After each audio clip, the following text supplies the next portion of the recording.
ආයි ඉතිපස්සෙන් පේනවනේ කුඹුරු යායක්. අපේ යාළුවෝගේ ගෙවල් වලට එන්නේ හාල් තියෙන්නේ ගෙදරට.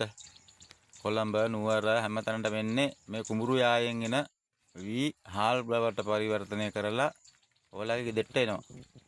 ඉතින් යාළුවනේ මේවා මේ විදිහට ඔයාලගේ ගෙදරට හාල් එන්න ගොවියෝ සෑහෙන්න මහන්සි වෙනවා. ඔයාලට පේනවා ඇති මේ යායෙම මගේ පිටිපස්සෙන් මම තව ටිකක් හොඳට පෙන්නන්නම්.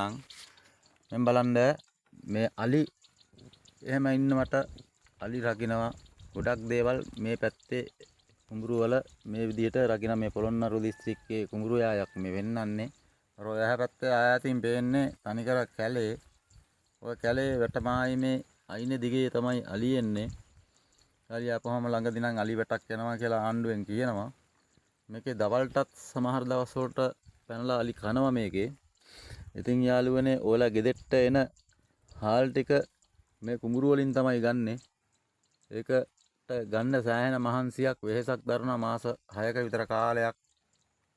මේක රැක බලා ගැනීම ගොවියා මාර දුකක් විඳිනවා.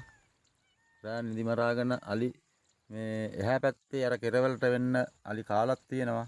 එලවන්න බෑ සමහරක් අලි ආපුවාම යන්නේ නැහැ. කාලමයි යන්නේ. ඉතින් සමහර අලි මිනිස්සු පාරෙත් එලවන ගොයියෝ පාරෙත් එහෙම එක්කෙනෙක් දෙන්නෙක් දැනට මිය ගිහිල්ලක් තියෙනවා. යාළුවනේ දැක්කනේ. ඒකින්ද ඔයාලගේ ගෙදරට එන හාල් ටික නිකම්ම නෙමෙයි එන්නේ.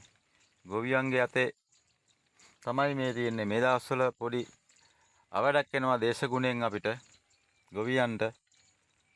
කුඹුරු පීදන කාලෙට වැස්ස සෙට් වෙලා තියෙන්නේ දැන්. ඒ වැස්ස සෙට් වුණාම මේ පීදුන ගොයමේ මල් අරන්නේ උදේ 8ත් 10ත් අතර.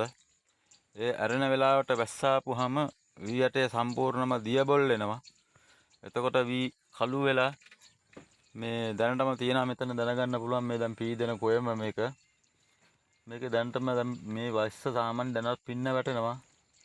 ඉතින් මේ ගොයමේ දැන් කළු යට හැදීගෙන එන්නේ.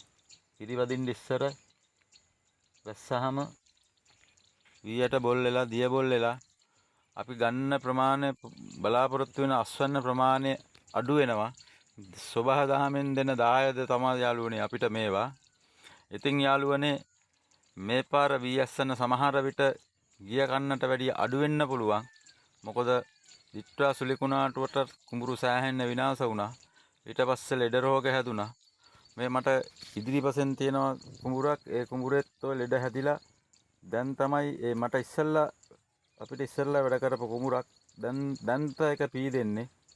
ඉතින් යාළුවනේ ඔය වගේ දේවල් වුණාම ඔබලාගේ ගෙදරට එන හාල් ටික අඩු වෙනවා. සමහර විට තව අවුරුද්දක් දෙකක් යන විට ආහාර හිගයකටත් මුලපාන්නට සමහර විට සිදු වෙයි.